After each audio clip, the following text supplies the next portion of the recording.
కూడా వేసుకోండి, కొంచెం చాలండి శనక్కాయ గుళ్ళు.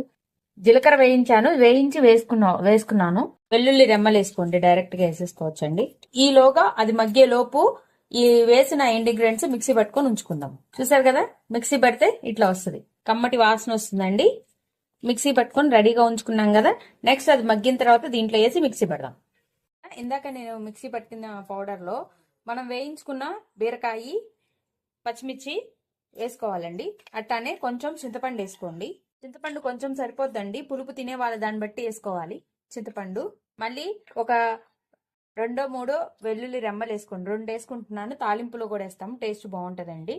వేసుకొని దీన్ని మిక్సీ పట్టుకుందాం. ఆయిల్ పోసుకొని తాలింపు గింజలు, ఎండుమిర్చి, పచ్చిపప్పు, కొంచెం కరివేపాకు, చిన్నులపాయ తీసుకున్నాం కదండి, ఆ చిన్నులపాయని కచ్చాపచ్చిగా దంచి వేసుకోవాలి.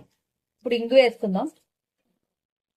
మనం తీసుకున్న బీరకాయ పచ్చడిని ఇప్పుడు ఈ బాండిలో వేసి ఇలా కలిపుకోండి. అంటే ఊరికే జస్ట్ ఇలా కలుస్తుందని కలుపుకున్నామని, లేకపోతే జస్ట్ మనము గిన్నెలో తీసేసుకుంటే ఆ గిన్నెలో వేసేసుకోవచ్చు పచ్చడి. ఇప్పుడు కొత్తిమీర వేసుకోండి. కొత్తిమీర వేసుకొని మంచిగా కలిపండి.